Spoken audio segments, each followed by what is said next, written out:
Qarzdorlarda o'ziga tegishli payg'ambar alayhissalomning muborak duolari bor. Buni yodlab olishimiz kerak. Payg'ambarimiz sollallohu alayhi va sallam oldilariga Abu Umoma keldilar. "Ha, Abu Umoma, masjidda qatnayapsiz-ku, lekin kam ko'rinyapsiz. Ya Rasululloh, meni g'am tashvish solib qo'ydi-da, qarzim ko'payib ketdi."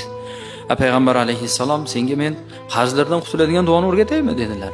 "Ha, ya Rasululloh, o'rgating menga." Payg'ambar alayhissalom, "Allohumma inni a'udhu bika minal hammi wal hazani va a'udhu bika minal ajzi wal kasali va a'udhu bika minal jubni wal bukhli va a'udhu bika min g'alabatid dayni va qahrir rijal."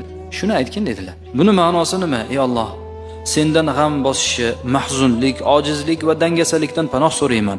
Qo'rqoqlik, baxillik, qarzga botish va odamlarning meni ustimdan g'olib bo'lishidan panoh so'rayman degan duoni payg'ambar alayhisalom o'rgatdilar. Abu Umoma o'zlari aytadilar, shu duoni o'rganganimdan keyin erta kechda payg'ambar alayhisalom buyurgandilar, erta kechda shu duoni o'qirdim, tez fursatda qarzlarim tugadi va g'am tashvish, dunyo g'am tashvishi mendan yiroq bo'ldi dedilar. Mana payg'ambar alayhissalomning duolari. Qarzdorlar shuni o'qib yursalar, inshaalloh Alloh najot berar ekan.